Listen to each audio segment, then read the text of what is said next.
All right. Welcome to Tuesday Talks with Right at Home. Really excited to have everybody join and especially excited for our topic and guest today.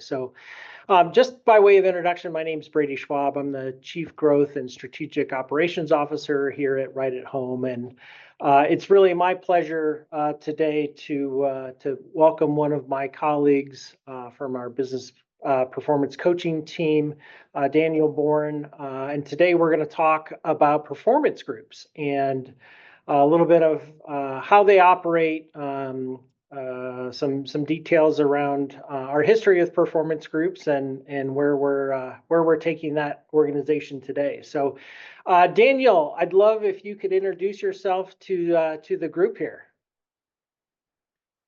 Yeah, good afternoon. My name is Daniel Bourne. I'm a senior business performance coach here at Right at Home. I've been with the company about 7 years, working all 7 years in the coaching department, just helping owners build great, big, strong, profitable businesses. That's awesome. That's awesome. Now, how many? So you said seven years as a business performance coach. Tell me maybe a little bit about kind of the performance coaching to give us a little context as we talk a little bit more about performance groups. Yeah, so with our coaching, we've got about 7 coaches that we all have an assigned portfolio of owners that we work with, spread out all over the country. And we meet with them monthly, bi-monthly, quarterly, in some cases weekly or bi-weekly for some of the newer offices.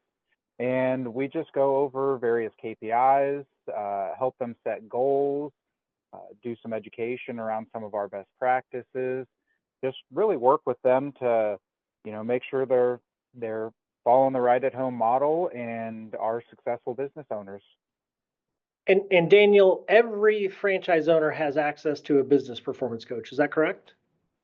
Yep, that's correct. We start off with our Right Start business coaches who work with the owners to get them opened up, who are just new to the system, get them opened up and up and running. And then they transition over to one of the regular business coaches, and we kind of take it from there.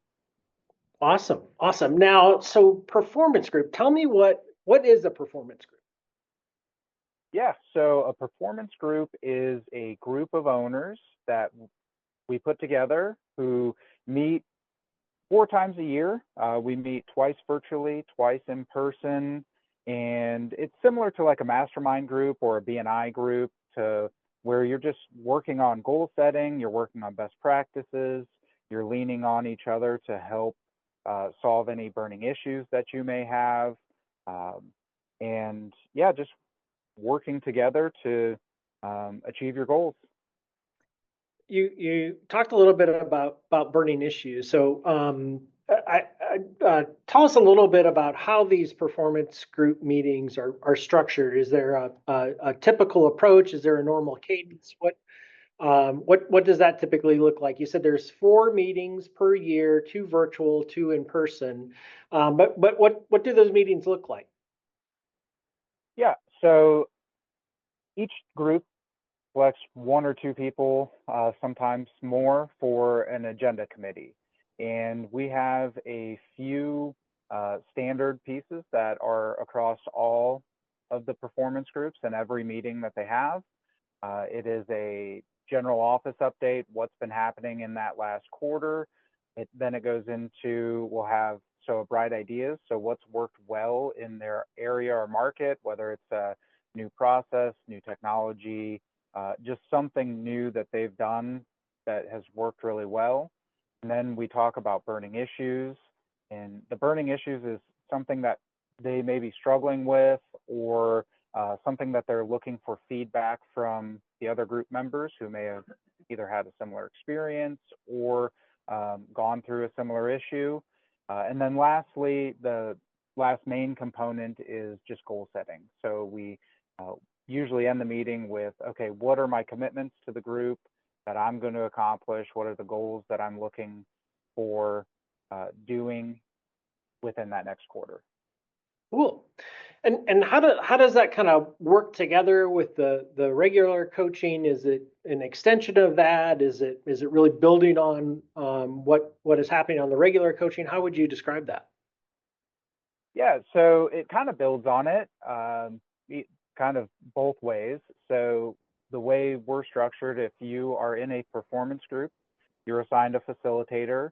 I'm one of the facilitators of multiple groups, and then I am also their business coach. So if you're in a performance group, your facilitator is also your business coach, and so I know exactly what you're trying to strive to get. And so on my monthly calls, or if I just get a call or a text one off from an owner, I know what they're working towards, and I can help them achieve whatever goal or commitment that they've placed for the group.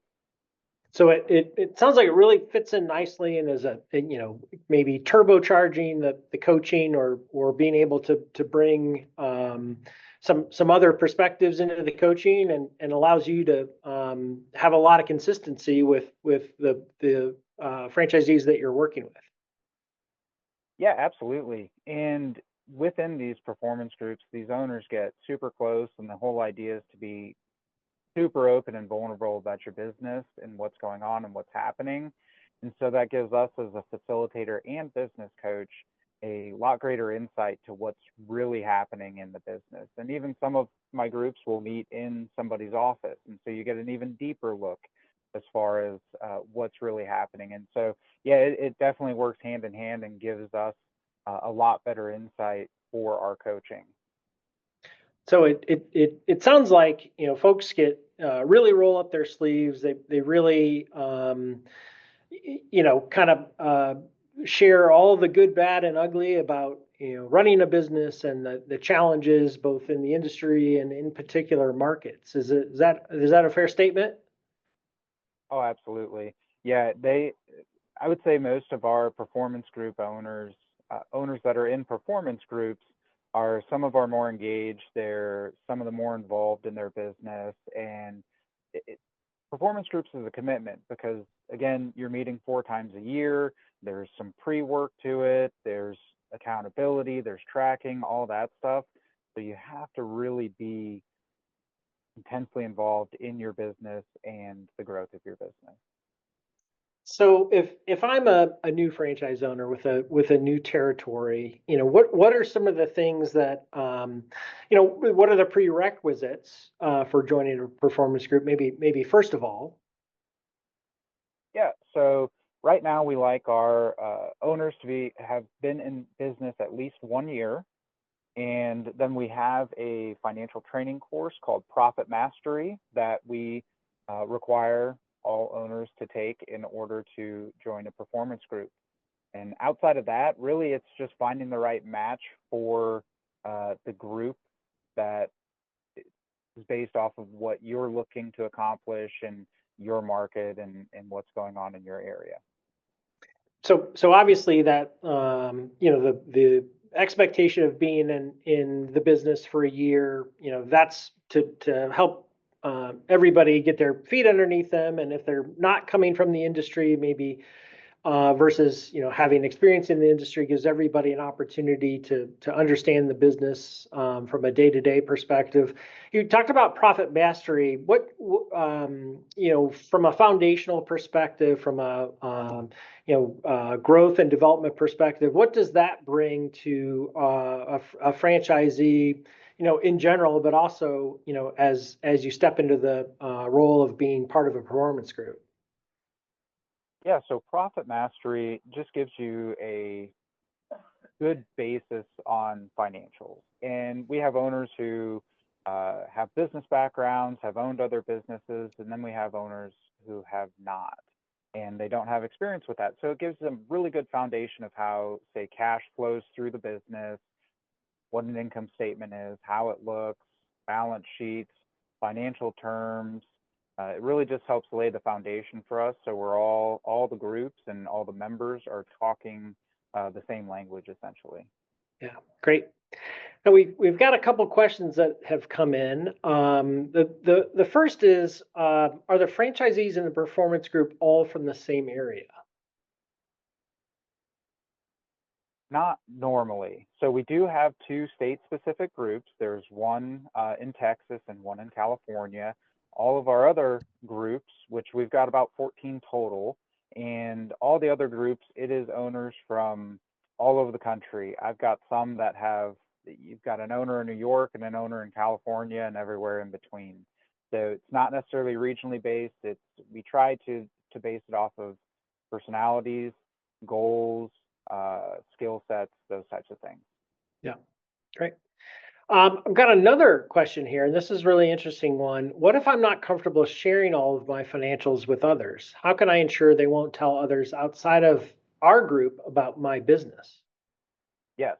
So we do, every member of our group and corporate staff who are involved signed an NDA. So you are not allowed to share any financials or really anything discussed in the group outside of the group to other owners, to anybody really. And so we do that just as for that protection, because you are sharing intimate financial details, compensation, profit and loss, et cetera, et cetera. So we take that pretty seriously. And if we do find that, there might be a violation or something like that, that person is removed from the group. Yeah. So, I think this is a really interesting question, and one of the things I was going to ask you, Daniel, thinking about I met those requirements. I've been been a right at home franchisee for at least a year. I've taken Profit Mastery.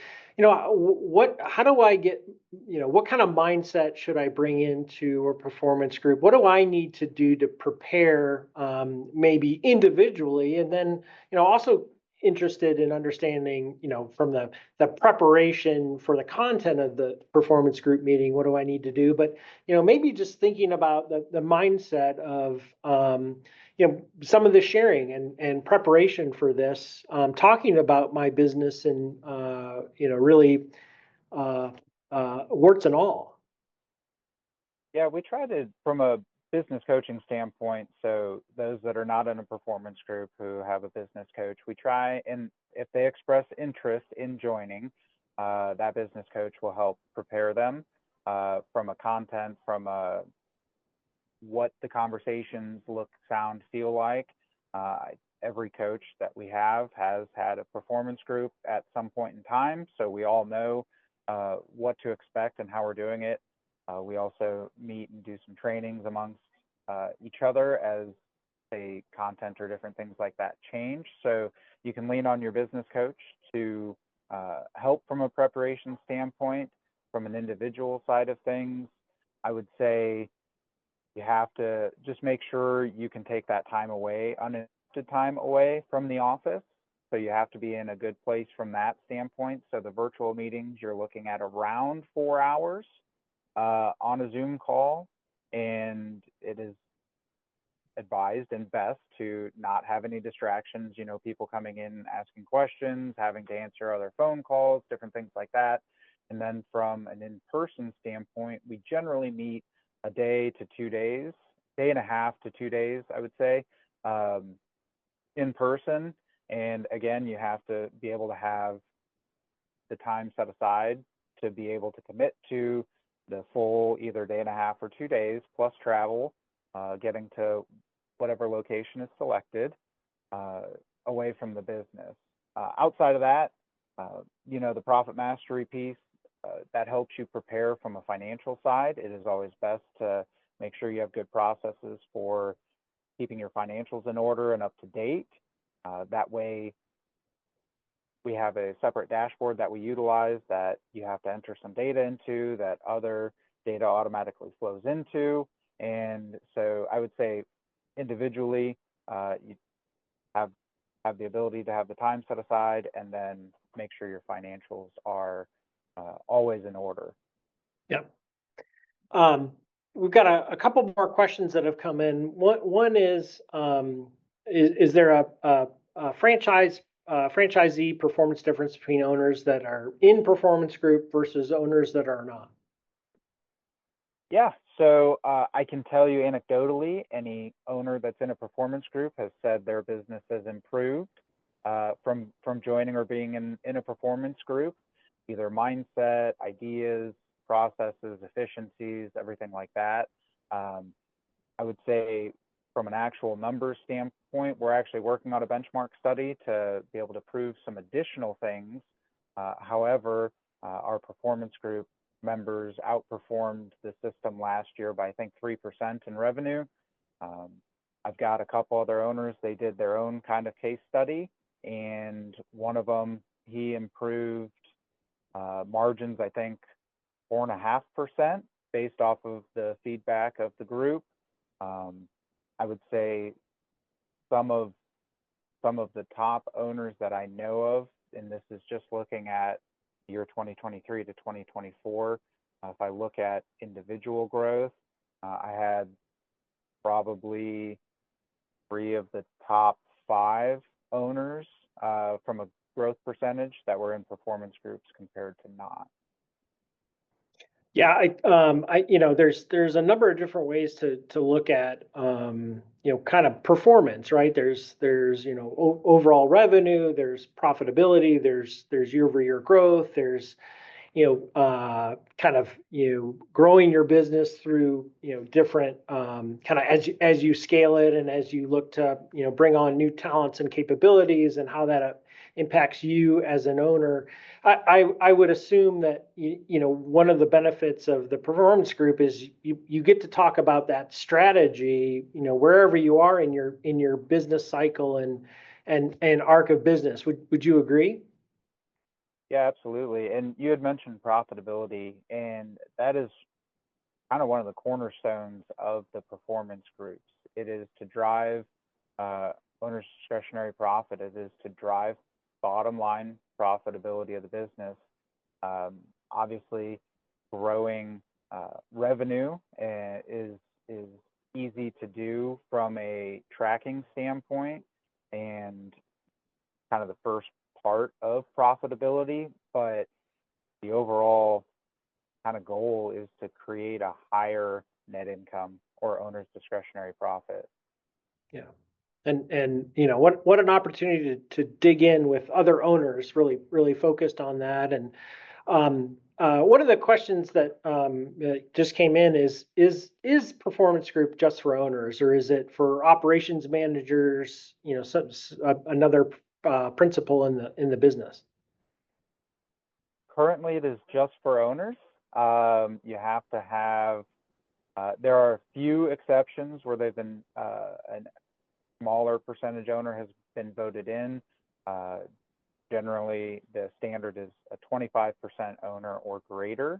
And we do have a couple that are 10% owner, but they're more or less operating the business. So they've been voted in by a group to participate.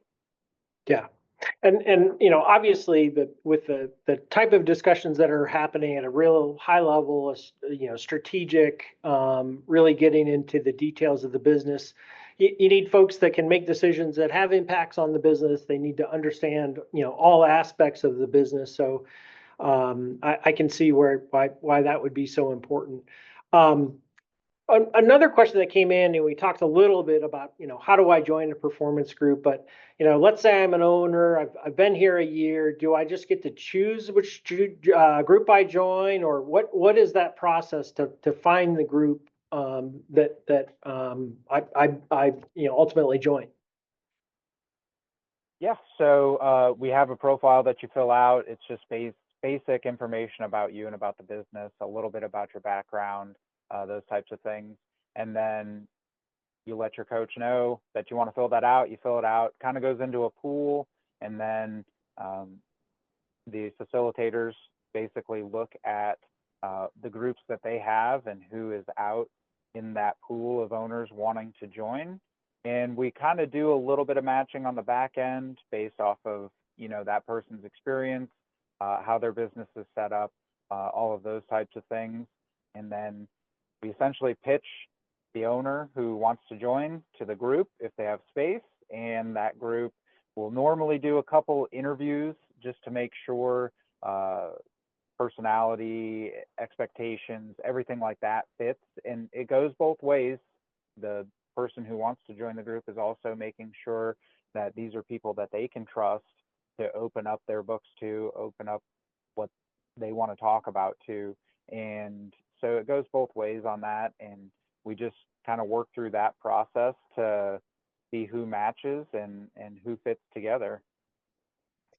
And kind of finding that personality of a performance group, when and I appreciate how it's groups finding the right members and members finding the right group, right? It's got to be the right combination. And how many groups does Right at Home have right now in terms of performance groups?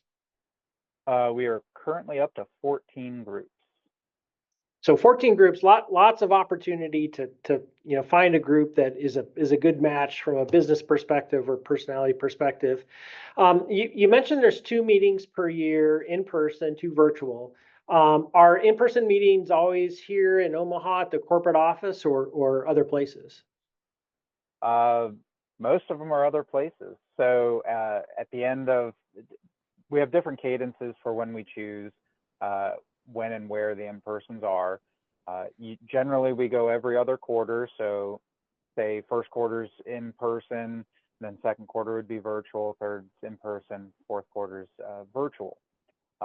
What they do is really the owners kind of just get together, usually at our in person, and people start throwing out ideas of where they would like to go for their next meeting. And we usually vote on it, come to an agreement as to where we want to go and the date.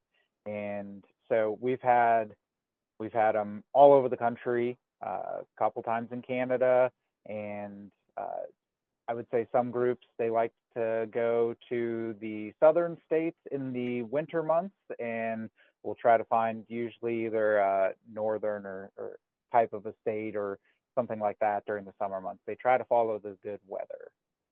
So they choose well. That's what I'm hearing. Yeah. They Uh, do. They do choose well. I think you talked from a performance standpoint, the value of performance group. Talk to me a little bit about what maybe performance groups have meant to some franchisees, just kind of from a personal and professional standpoint. Yeah, from a personal standpoint, they've found their friends essentially. I've got owners that they go on family trips together. Um, they'll go and visit their offices, take their kids with them, and they just kind of find their people. And it's others who can relate to the struggles that they're going to, help them celebrate the successes, and it really just kind of bonds them together personally. Um, to create that type of friendship to where they feel like they can, go on family trips or I've had others invest together and buy a business together. I mean, it does create a super strong bond uh, personally and professionally because again, as we've talked about, you're opening up everything to these other individuals and it really I've seen them lean on each other a lot professionally outside of the performance group, the official performance group meetings. I've got one group, they've got a text chain and they text back and forth literally every single day, either asking questions, sharing ideas, or just hey, I saw this on your website, Facebook, LinkedIn, wherever, and congratulating them about a win. Yeah. And that's you join a franchise system to have a community, and yet it's still, when you're running a business, it can be very lonely, sitting at the top of the organization with everybody depending on you, and nobody understands that like a fellow business owner. So I think it's such a cool thing. And there's a question that just came in. Can you provide some examples on how owners hold one another accountable on reaching goals or doing things that they said they're going to do? Yeah, so um, the so we have a list essentially that they say here's what I'm going to do. We review it, We'll review it on the next calls and meetings, et cetera, et cetera. And, one of the easy ways that I've seen is another owner says, hey, you said you were going to do this the last two times, last two meetings. You either do it before the next meeting or you probably shouldn't come back. So there is a little bit of that. The other part is we'll see them, reach out again outside of the meetings. Hey, you said you wanted to do this. How can I help you do that? Or I've had other groups, so they called them buddy calls. And so they would just have a separate call and check-ins with other owners in the group, just to make sure they're on track, see how they can help each other, those types of things. But really, I think where the accountability comes from is the level of respect that they have for each other, and just knowing that they don't want to fail somebody else. They don't want to come in and be embarrassed themselves. And, when they see everybody else doing what they say they're going to do, and, either whatever it is, they don't want to be the odd man out. And so that really, I think, drives a lot of the accountability. It might be a little unspoken, but I think that's what drives most of it. And some of those examples again kind of reflect the different personalities of different groups, and folks respond to and challenge each other differently, and there's a place for everybody in a performance group that matches kind of how you like to hold accountability and drive accountability, but at the end of the day, that's what it's about, because that's how we move our businesses forward. There's a question here, you kind of alluded to it. Do franchisees ever leave or transfer to a different group? Do they change groups?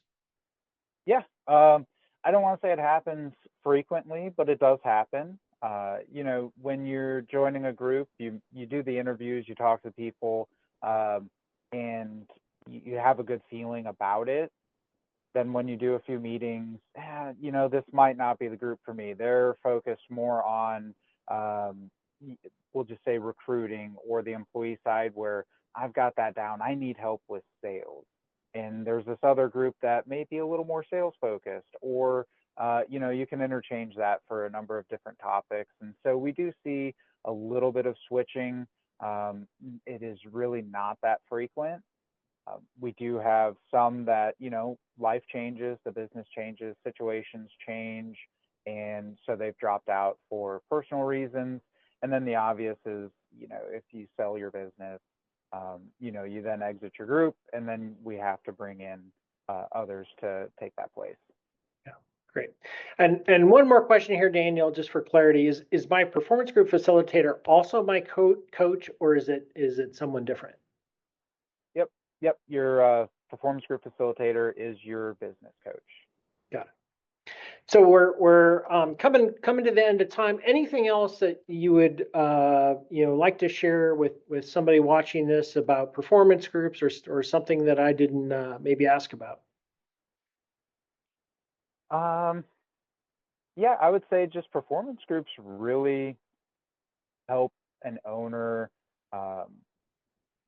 As you had said, you're at the top of the organization and you don't have a peer. This provides you peers.